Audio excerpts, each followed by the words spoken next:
გლდანის საპრობლემში მსჯავრდებულებისა და ბრალდებულების მიმართ სასტიკ მოპყრობის ფაქტებს შეერთებულ შტატებშიც ეხმიანებიან. პირველ შეფასებებს მეცხრე არხთან ინტერვიუში ყოფილი დიპლომატები და არასამთავრობო ორგანიზაციების წარმომადგენლები აკეთებენ. თურქეთში 2005-2008 წლებში ამერიკის ელჩი როს ვილსონი აცხადებს, რომ ციხეში განვითარებული მოვლენები აღმაშფოთებელია. საგანგებო განცხადებები დღეს ევროკავშირისა და გაეროს წარმომადგენლებმაც გააკეთეს.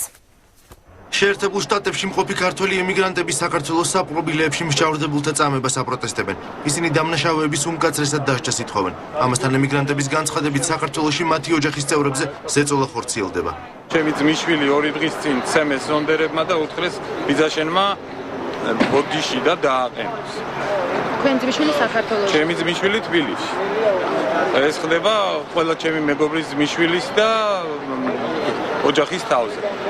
ყველა ემიგრანტს რაღაცა დაემუქრება, ამის პირობას გაძლევს. და საერთოდ გვემუქრება ძალიან დიდი საფრთხე და ამიტომ ვამბობ, სიმშვიდე. მე არ მაქვს იმის საშუალება. დღესვე დამჯდარიყავით, თუნდაც გავფრენი ვიყავით, ხო ორმაგი ტანჯვა ემიგრანტისთვის, რომელიც ის იმყოფება სხვა ქვეყანაში. ვერანაირად ვერ იდგება გვერდზე იმ ხალხს, რომელსაც თუნდაც ეს ტრანსპარენტი ეჭიროს და იდგეს. ამერიკელი ექსპერტები კი აცხადებენ, რომ საქართველოს ციხეებში განვითარებული მოვლენები გამოძიების საგანი უნდა გახდეს. ციხეში განვითარებული მოვლენები აღმაშფოთებელია. ამ ფაქტთან დაკავშირებით შეერთებული შტატების საელჩომაც სპეციალური განცხადება გაავრცელა, სადაც თავისი გაოგნება და შეწვრთნება დააფიქსირა. ხოლო ხელისუფლებას სრულყოფილი და გამჭვირვალე გამოძიების ჩატარებისკენ მოუწოდა.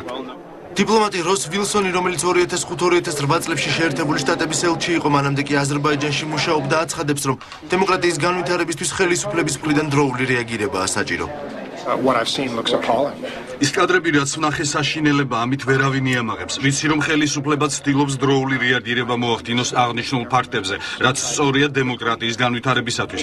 ისიც ვიცი, რომ ქართულ საზოგადოებაში დღეს ძალიან ბევრს მსჯელობენ და კამათობენ ამ პრობლემაზე, რაც ასევე მართებულად მიმაჩნია, ასე რომ ახლა დროული რეაგირების მოხდენაა საჭირო.